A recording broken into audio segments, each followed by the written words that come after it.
What if I told you the most popular dating sim of 2023 wasn't Monster Prom or Dream Daddy, or rather, Baldur's Gate 3? It's not the first game that would usually pop to mind for a dating sim. In fact, it very much isn't a dating sim. There are lots of challenging fights, the game demands strategy and spends the first act kind of beating the living daylights out of you until you learn to be more effective. But at night, in camp, it's a whole other game of passion, romance, and occasionally just really touching, tender moments of love. There are a lot of potential romantic moments in BG3, and boy, do those moments hit. There's really something for everyone in terms of romance in this game. And of course, this has generated a lot of opinions in players. The fan base separates into Astarian's juice box and the Galemancers, and of course, the 51.3% of players who are shadow-based. Can I just say how much I love that Larian keeps giving us the most random statistics from the game? Something about knowing how many fireballs have been hucked just makes me so happy. And it just so happens that the way these characters interact with each other and our tabs quite nicely reflects the psychology of attachment and the different ways that we form attraction.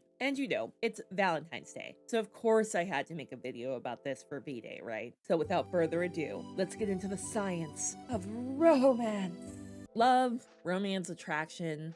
There are around a million things that play into these. For individuals who are inclined towards romance, and hi, aromantics, I see you. You're so valid. Please don't ever think otherwise. Feelings of early stage romantic love can trigger similar brain chemistry to that of someone craving a drug. We experience euphoria with our romantic partner, or when thinking about our romantic partner. We crave that feeling when we don't have it. So of course, as humans, we naturally want to know more about this powerful force in our lives and why we sometimes react differently in these situations. One of the most popular and enduring theories around romance is that of attachment theory, which emerged in the 1930s.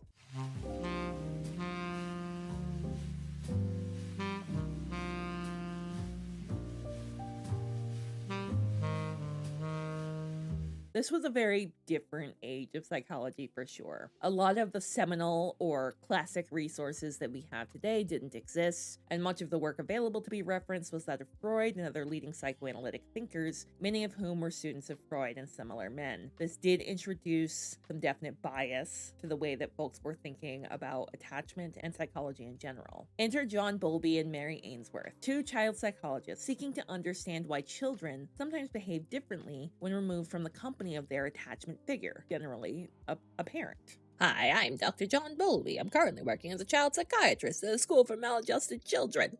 We operate on the principle that believe children's problems don't only stem from some inherent lack of morals or parents who hug their kids instead of shaking their hands in the morning, but rather from past adverse experiences with their families, teachers, and other adult attachment figures. Please note, this was still the 30s to the 40s, and their idea of maladjusted was likely significantly different from ours today. Side effects include focus on Eurocentric culture and society, focus on men, and focus on the straights. Bowlby was percolating over his theory of attachment during this time, and one key feature of this was that children who failed to develop close emotional bonds with their parents or caregivers would experience difficulties with attachment in later life. He had a great idea here, but he wasn't 100% sure how to test it, and that's when he met Mary Ainsworth, whose husband Leonard had recently decided to complete his graduate studies in London. Hi, I'm Mary Ainsworth, and I'm going to spend the next 6 years being jerked around from place to place by my husband because of the 50s of it all. But I'm also a methodological whiz kid.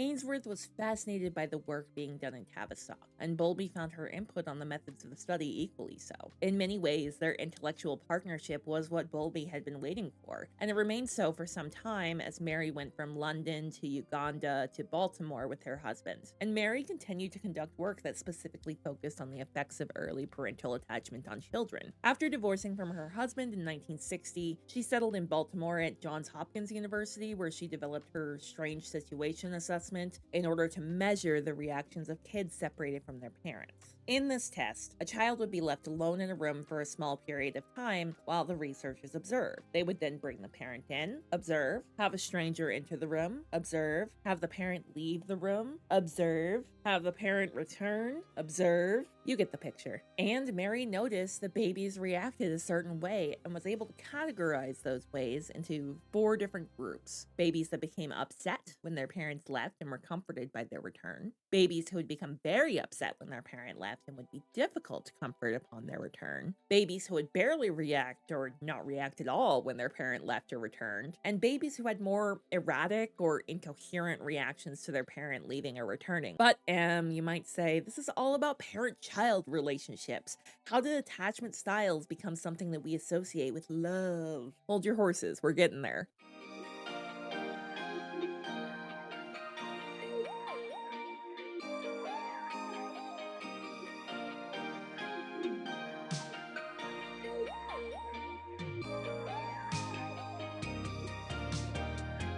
Along comes Cindy Hazan and Philip Shaver, who use the foundations of attachment theory laid out by Ainsworth and Bowlby to address a very different question. How do we experience differences in relationship building due to previous experiences with forming the very first relationships that we ever do, that with our parents? Their work spawned at least 100 other studies, and more notably for the general public's understanding, a variety of self-help and pop culture works that emphasize the use of attachment styles to understand how we relate romantically to others. The self-help genre was really starting to take off in the 90s and early 2000s when this sort of research would have been a little bit more available to the public, and Hazan and Shaver's work provided flavoring for many self-help pieces on attachment and negotiating romantic relationships, even though some of those pieces were very wrong. If you search attachment styles on YouTube now, you'll see several videos ranging from the instructional and educational to the self-help and personal growth style to the relationship gurus claiming the ability to use these styles to enable more satisfying and fulfilling personal relationships. I have some conflicted feelings about that last one, but that might be for another video. The point is, attachment styles went from something a select set of child psychologists found intriguing to something that you hear and see examples of all the time in popular culture. And I personally think a huge part of that is the adaptation of the theory to apply to adult relationships right around the time that self-help and relationship guru genres were poised to explode. So we've talked a lot about the history of attachment styles, but what are they? You've probably heard something about attachment styles either through pop culture or an intro psych class, but let's do a quick recap. The idea behind attachment styles is that in your childhood, when you are fully reliant on other adult people, your interactions with those people can cause you to develop habits around how you interact with people later in your life. And before we really get into it, I just want to say one thing. Attachment styles are not set in stone, and they might change from person to person, relationship to relationship, and even within relationships given the passage of time and different events within the relationship. And she looks at me like she loves me even though I look like a squid. It's a common misconception that some attachment styles are better than others and that they're fixed, but like all things related to the way that our very complex supercomputer of a brain work, it's not that simple. People with secure attachment styles are comfortable being close and vulnerable with others. They're confident when it comes to sharing their emotional states with and asking for support from their partners or friends, and they trust other people. In the strange situation experiment, babies with secure attachment would become upset when their parent left and comforted by their return. This is kind of the goal state that I think that most, especially pop cultural depictions of attachment styles tends to be geared towards. It develops in childhood when caregivers are consistent and responsive to a child's needs. When you go to a parenting class, this is usually what the instructor is hoping you will create with your child. In general, secure attachments are often what self-help and relationship experts often emphasize developing. Think the Marge and Homer Simpsons, or the Marshall and Lilies of pop culture. But isn't this video about BG3 and how the stories and romances within utilize attachment styles, and not every other story under the sun? It is. So here we go. Ahead there be spoilers. So many spoilers. You've been warned. Hi, this is Editing M. This is all just for fun. I don't want to start any discourse. I have a psychology education, but I am not a therapist. So yeah, this is just for fun. Go forth and enjoy. Shadowheart starts out her journey with us more than a little abrasive. She doesn't seem particularly thrilled with us or our companions and has very little desire to share her own thoughts and feelings. She seems very much like she fits into the dismissive avoidant category at this time, emphasizing privacy and the maintenance of her self-sufficiency. We later find out a lot of this has to do with her lost memories and not really knowing who she is. But as we roll toward her first completely romantic scene at the end of Act 1, we can see her start to place more trust in our Tab and becoming more secure in that connection. You can help facilitate this as a player by respecting her boundaries and decision making, even when it causes you stress. Shadow Hearts is a very slow romance compared to the others, but honestly, of all the romances I've run in BG3, hers is the one that shows the most traits associated with a secure attachment style. And by the time we're in Act 3, Shadow Heart's relationship with Tab is one of deep trust and security. Because of all of this, I would say Shadow Heart starts out dismissive avoidant, which makes sense given her fractured caregiver situation, but progresses to forming one of the better examples of a secure attachment in the game. Y'all are sleeping on William, I tell you. I also slept on William, and not in the way that I probably should have. I saw someone say that if you're looking for a Prince Charming, Will is your dude, and I believe it. He also has one of the most secure attachment styles out of the gate of any companion. He's confident and secure in his big romantic approach. He's very comfortable putting his full, adorable personality on display to woo you. Like Act 3 Shadowheart, his relationship with Tab is one of stability and trust. Now, this is not to say that Will doesn't have a lot going on. The whole Mazora situation is a lot, and the game, for some reason, takes away almost all of his agency in it, which is interesting. His dad is also interesting. My son, a monster. Twisted beyond recognition. To think my blood flows through those veins. Is this my fate? To be freed from Gortash's hell, only to be trapped in yours? Off, It isn't sir. what you think.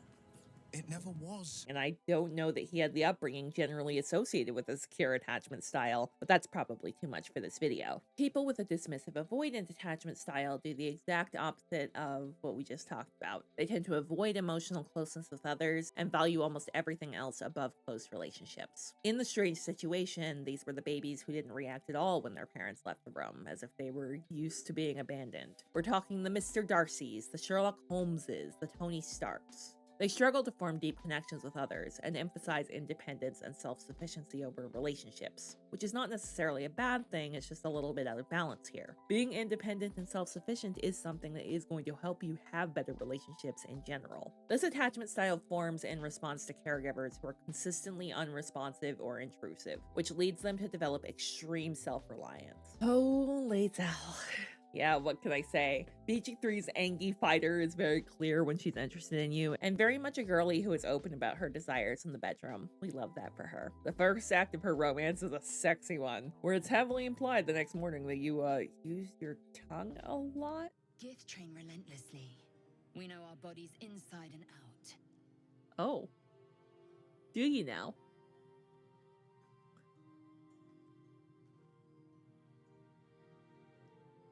Let me show you. Welp. Close your eyes and submit. Turn around for 5 seconds and Lae'zel's just like, whoa! As she says, she is as extraordinary in bed as she is on the battlefield. But when you express more of an affection for her that goes beyond just the physical, she immediately throws up roadblocks. Lae'zel is a fuck girl. And she's also a strong example of a dismissive avoidant attachment style. She's emotionally distant for quite a bit of her early romance and values independence and self-sufficiency above all. Yeah, what can I say? That's my girlfriend, bitch! She consistently downplays close relationships, especially with Tab in her early romance progression. We've all probably met a Lae'zel. Lae'zel is your roommate's fuck girlfriend with benefits who they're madly in love with and who leaves her unwashed cereal bowl in the sink every time she visits. She starts off standoffish and not super into, as she puts it, outward displays of our flesh bond. If you pass some checks, she eventually gets to where she will kiss you. And while she acts super dismissive of your affections, if you get her to the circus in Rivington, it's eventually revealed that her fondest memory is the nights that you have spent together. Overall, as you get into her late romance, she is surprisingly tender and romantic about it, in her very own Lae'zel way. It doesn't sound like Crush Clear is the most responsive in terms of raising the young, which further contributes to those dismissive avoidant vibes. People with an anxious preoccupied style are often kind of ragged on in popular culture if we're being really honest, and you can kind of see that in the BG3 fandom. They're the stage 5 clinger, the one who has verbal diarrhea. They seek high levels of intimacy, approval, and responsiveness from their partners and and friends. They're often very worried about the stability of their relationship, and their deepest fear is being rejected or abandoned. In the strange situation, babies who would become extremely upset when their parent left and continue to be difficult to comfort when they returned, almost as if they didn't trust that there would be a return, are the babies that were seen as anxious preoccupied. If someone has a style of attachment, caregivers were likely inconsistent in their care for this person in childhood. They're often not neglected per se. They may even have happy or good relationships with their caregivers, but the impact of having a caregiver who is responsive at times but unpredictable or neglectful at others remains, and triggers that deep insecurity that tends to haunt their relationships. Oh, Gale. About half the fandom hates this man with a passion that I simply don't understand. It's worth mentioning that at release, Gale was one of the characters whose romance was a bit bugged, and he definitely would fall hard and fast for Tav regardless of how you interacted with him. Following an early patch, however, it became clear that he's just kind of a romantic. He's also a prime example of an anxious preoccupied attachment style. Gale seeks high levels of intimacy and approval with both Tav and the party, usually engaging in plenty of polite banter with the other party members and placing his cards on the table involving his condition early on. He's deeply uncomfortable with rejection to the point where if you say you're going to give him an item and then don't, he will legit just leave the party early on. And while he tends to showboat a bit, especially at the beginning of your relationship, you can see a real vulnerability in scenes that can be triggered if you express your desire to see the real Gale. He expresses several times that he feels that he's not worthy of your love. If you get Gale's good ending, he's definitely progressing toward a more secure attachment style. It's not as pronounced as others, but he's confident and comfortable asking you to marry him and with living by your side, even if that is not something that you're interested in. Honestly, he's just a wizard, man. They have god complexes and also they hate themselves. I was definitely expecting more of a fix him relationship here, and there are definitely undertones of that, but overall it's a very sweet and tender progression that really surprised me. I also want to make it really clear here that having a specific attachment style does not mean that you're stuck with that same attachment style forever, and your attachment style isn't necessarily wrong either. It just kind of is. Y'all might disagree with the other character I put in this category. Feel free to let me know in the comments, but also hear me out. Karlach is a tough, confident lady with a heart of steel and dance moves to match. I think she's not someone people would typically place in the same category as Gale. I think Karlach also has an anxious, preoccupied attachment style. She is the epitome of touch-starved. She's definitely more flippant about her affections in the earliest phases of her romance in Act 1. She's used to denying herself the physical affection of others due to endangering them, but it's clear that she loves and wants Tav in some way. Later, she'll ask Tav to go on a real date with her, and has this really poignant moment where she says, "Please say yes." I think often when we think about anxious attachment styles, we really focus on the emotional elements. For Karlach, a lot of this is tied up in the fact that she is a little bit warm to the touch and cannot always express her affection in the way that comes most naturally to her.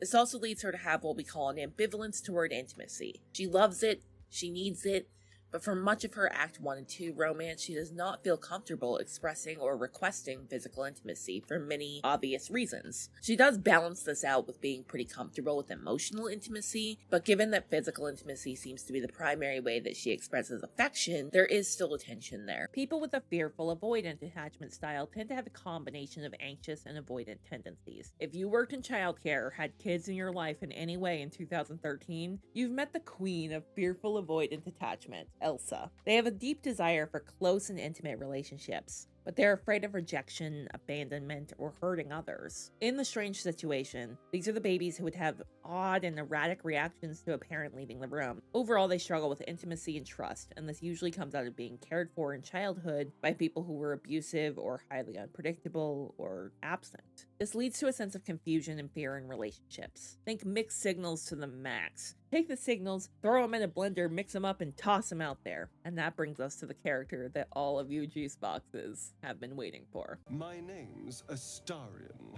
Ah, Astarion. High elf rogue, morally gray boy with excellent hair, 3-time runner-up in the Jareth the Goblin King lookalike contest, starter of Twitter discourse, and fearful avoidant attachment style. We haven't really talked about the fearful attachment style yet in relation to a character.